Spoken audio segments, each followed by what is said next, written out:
जय माता रानी दोस्तों, आपके अपने चैनल सनातन वर्ल्ड में आपका बहुत बहुत स्वागत है। माँ भगवती दुर्गा की कृपा आप और आपके संपूर्ण परिवार पर हमेशा बनी रहे। दोस्तों, नवरात्रि में जितनी धूमधाम से हम नवरात्रि का प्रारंभ करते हैं और जितने विधि विधान से माँ की आराधना करते हैं, उतनी विधि विधान से अष्टमी पर कन्या पूजन करते हैं, हवन करते हैं और कलश का विसर्जन करते हैं। तो जिस प्रकार से प्रतिपदा तिथि बहुत महत्वपूर्ण होती है, उसी प्रकार से अष्टमी और नवमी ये दो तिथियां बहुत महत्वपूर्ण मानी जाती है। कई भक्त हैं जो कि अष्टमी पर कन्या पूजन करते हैं, हवन करते हैं और अपनी पूजा का समापन करते हैं, और कई भक्त हैं जो नवमी तिथि पर कन्या पूजन करते हैं, हवन करते हैं और व्रत का समापन करते हैं। इसी प्रकार से कई भक्त हैं जो कि नवरात्रि की 10वीं तिथि पर कन्या पूजन हवन करते हैं। तो भक्तों के घरों में जिस तरह की परंपरा होती है, जो नियम पहले से चला आ रहा है, उसी प्रकार से सब लोग पालन करते हैं। तो आज की वीडियो में आप जानेंगे कि शारदीय नवरात्रि की अष्टमी और नवमी कब है। अगर आपके यहाँ अष्टमी पूजी जाती है तो फिर आप कन्या पूजन कब करेंगे, और अगर आपके यहाँ नवमी पूजी जाती है तो फिर आपके लिए कन्या पूजन का शुभ मुहूर्त और दिन कौन सा है, और अगर आप 10वीं में कन्या पूजन करते हैं तो फिर आपके लिए कन्या पूजन हवन का शुभ मुहूर्त क्या है। इसके अलावा अगर आपने नवरात्रि के पूरे 9 दिन के व्रत धारण किए हैं तो नवरात्रि व्रत के पारण का शुभ मुहूर्त क्या है। अच्छा, कई भक्त हैं जो पहले दिन और अंतिम दिन व्रत धारण करते हैं, तो फिर आपके लिए व्रत करने के लिए कौन सा दिन श्रेष्ठ रहेगा, और हाँ, कलश का विसर्जन हमें कब करना है। तो आज की वीडियो में कन्या पूजन, हवन और कलश विसर्जन की संपूर्ण जानकारी आपसे शेयर करने वाली हूँ, तो वीडियो को पूरा जरूर देखिए, और अगर वीडियो अच्छी लगे तो लाइक भी जरूर कीजिए। तो भक्तों, सबसे पहले जानते हैं नवरात्रि की दुर्गा अष्टमी कब है। तो देखिए, शारदीय नवरात्रि की अष्टमी तिथि का प्रारंभ हो रहा है 29 सितंबर को शाम को 4:32 पर, और अष्टमी तिथि का समापन होगा 30 सितंबर को शाम 6:06 पर। तो ऐसे में सूर्योदय कालीन तिथि 30 सितंबर 2025 मंगलवार के दिन हमें प्राप्त हो रही है। इसलिए शारदीय नवरात्रि की दुर्गा अष्टमी मंगलवार 30 सितंबर 2025 को मनाई जाएगी। तो जिन भक्तों के यहाँ अष्टमी पर कन्या पूजन करते हैं, हवन करते हैं, तो वो 30 सितंबर 2025 मंगलवार को कन्या पूजन और हवन इत्यादि कर सकते हैं। और अब बात करें 30 सितंबर के शुभ मुहूर्त के बारे में, तो देखिए, इस दिन सूर्योदय काल का समय है सुबह 6:22 पर, और सूर्यास्त का समय होगा शाम को 6:11 पर, और ब्रह्म मुहूर्त का समय है सुबह 4:46 से सुबह 5:34 तक। तो इस समय में आप स्नान कर सकते हैं, और जो आपके घर में पूजा इत्यादि कार्य है, जैसे हम जो रोज की पूजा करते हैं, वो आप ब्रह्म मुहूर्त में कर सकते हैं। और इस दिन अमृत काल का समय है सुबह 2:55 से सुबह 4:38 तक। और अब बात करें अभिजीत मुहूर्त की, तो देखिए, अभिजीत मुहूर्त आपको सुबह 11:47 से दोपहर 12:35 तक प्राप्त हो रहा है। तो अब अगर आप 30 सितंबर को कन्या पूजन करते हैं या फिर हवन करते हैं, तो इसके लिए शुभ मुहूर्त क्या है। देखिए, वैसे तो कहा जाता है अष्टमी और नवमी ये दोनों तिथियां इतनी पावन होती हैं कि पूरा ही दिन शुभ माना जाता है। मतलब आप किसी भी समय कोई शुभ कार्य कर सकते हैं, लेकिन फिर भी कुछ विशेष शुभ मुहूर्त भी होते हैं जिसे आप नोट कर लीजिए। जैसे कन्या पूजन के लिए, हवन के लिए सुबह 5:01 से सुबह 6:13 तक ये समय श्रेष्ठ समय है। दूसरा मुहूर्त है सुबह 10:41 से दोपहर 12:11 तक। मान लीजिए किसी कारणवश अगर आप सुबह नहीं कर पाते हैं, तो ऐसे में 10:41 से दोपहर 12:11 तक इस समय में भी आप कन्या पूजन कर सकते हैं। और अगर किसी कारणवश आप इन दोनों मुहूर्त में कन्या पूजन हवन नहीं कर पाते हैं, तो ऐसे में अभिजीत मुहूर्त है, जो कि सुबह 11:47 से दोपहर 12:35 तक है।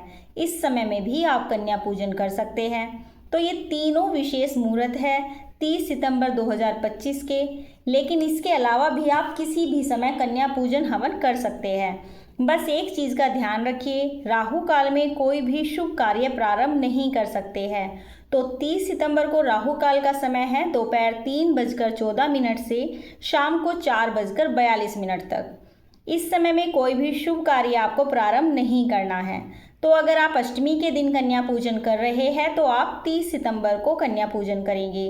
लेकिन अगर आपके यहाँ नौमी पूजी जाती है तो ऐसे में नौमी के दिन के शुभ मुहूर्त क्या है? तो देखिए, नौमी तिथि प्रारंभ हो रही है 30 सितंबर को शाम को 6:06 पर और इसका समापन हो रहा है 1 अक्टूबर 2025 को शाम को 7:01 पर।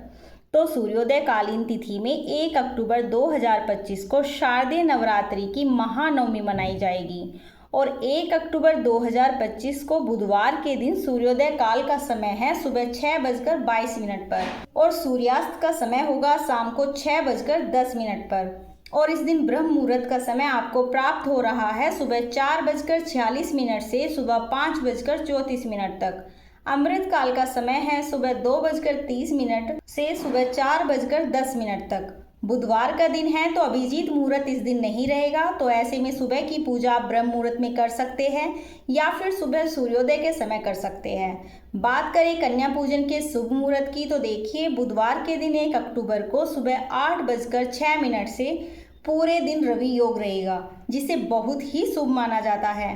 कन्या पूजन, हवन इत्यादि आप सभी कर सकते हैं, लेकिन फिर भी 1 अक्टूबर के कुछ विशेष शुभ मुहूर्त हैं। इस समय में आप कन्या पूजन आदि सभी कार्य कर सकते हैं। तो 1 अक्टूबर को आप ब्रह्म मुहूर्त में भी कन्या पूजन कर सकते हैं। इसके अलावा 1 अक्टूबर 2025 को विजय मुहूर्त है, जो कि दोपहर में 2:28 पर प्रारंभ होगा और दोपहर 3:16 तक रहेगा।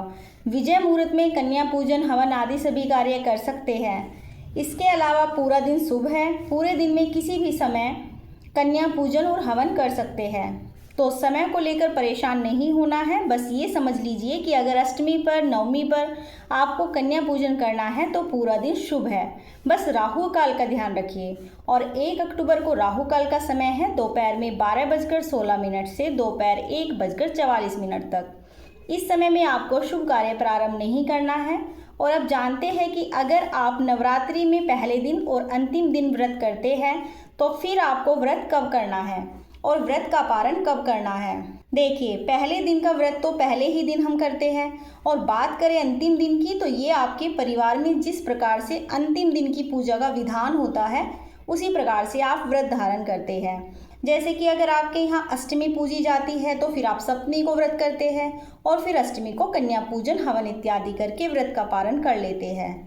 तो अगर आपके यहाँ अष्टमी पूजी जाती है और अंतिम दिन का व्रत अगर आपको करना है तो आप सप्तमी को यानी कि 29 सितंबर को व्रत करेंगे और अष्टमी को कन्या पूजन करेंगे और व्रत का पारण कर लेंगे।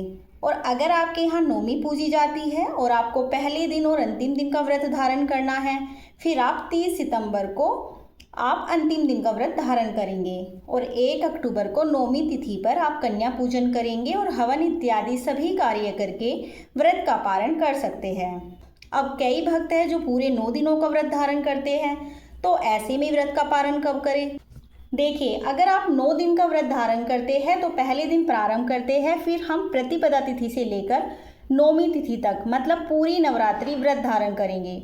तो फिर ऐसे में आप नौमी तिथि पर कन्या पूजन करते हैं, हवन करते हैं और विधि विधान से माँ की अर्चना कर अपनी पूजा, अपना व्रत माँ को समर्पित करते हैं और फिर व्रत का पारण कर लेते हैं। और ऐसे में भी बहुत सारे भक्त हैं जो 10वीं तिथि पर व्रत का पारण करते हैं और कई भक्त हैं जो नौमी तिथि पर करते हैं। देखिए, दोनों ही गलत नहीं हैं, लेकिन अगर आप पूरी नवरात्रि के व्रत का संकल्प नियम लेते हैं और आपके यहाँ अष्टमी पूजी जाती है और फिर आप अष्टमी को व्रत का पारण करते हैं तो ये गलत होगा। अष्टमी के दिन आपको पूरी नवरात्रि व्रत का पारण नहीं करना है। आपने अगर 9 दिन के व्रत का संकल्प किया है तो फिर नौमी में या 10वीं में व्रत का पारण करेंगे। तो अगर आपके यहाँ अष्टमी पूजी जाती है तो कन्या पूजन आदि कर लीजिए, लेकिन पारण आप नौमी में या 10वीं में करेंगे। अब बात करते हैं कि कलश का विसर्जन कब करें, क्योंकि गुरुवार के दिन हमें 10वीं तिथि प्राप्त हो रही है। तो कुछ लोगों को संशय होता है कि गुरुवार के दिन माता की विदाई नहीं करनी चाहिए, जो शायद कुछ हद तक ठीक भी है। तो ऐसे में नौमी तिथि पर बुधवार यानी 1 अक्टूबर को विधि विधान से सिद्धिदात्री माँ की सुबह हम पूजा करेंगे। और इसके अलावा कन्या पूजन, हवन आदि ये सभी कार्य करने के बाद अपने हाथ में थोड़ा अक्षत और पुष्प लेकर कलश के ऊपर छिड़क दीजिएगा और नारियल को कलश को हिला दीजिए। कलश का विसर्जन हो गया, चौकी मत हटाइए, क्योंकि शाम के समय 1 अक्टूबर को माँ सिद्धिदात्री की आराधना, शाम की आरती, सभी कार्य 1 अक्टूबर को करेंगे। इसके बाद चौकी आप गुरुवार को हटा सकते हैं। उम्मीद करती हूँ ये वीडियो आपके लिए उपयोगी होगी। अगर आपके लिए थोड़ी सी भी वीडियो हेल्पफुल है तो वीडियो को लाइक कीजिए। चैनल पर पहली बार आए हैं और अभी तक आपने चैनल को सब्सक्राइब नहीं किया है तो चैनल को सब्सक्राइब कर लीजिए। बेल आइकन को जरूर प्रेस कर लीजिए, जिससे आगे आने वाली वीडियो आपको समय से प्राप्त हो।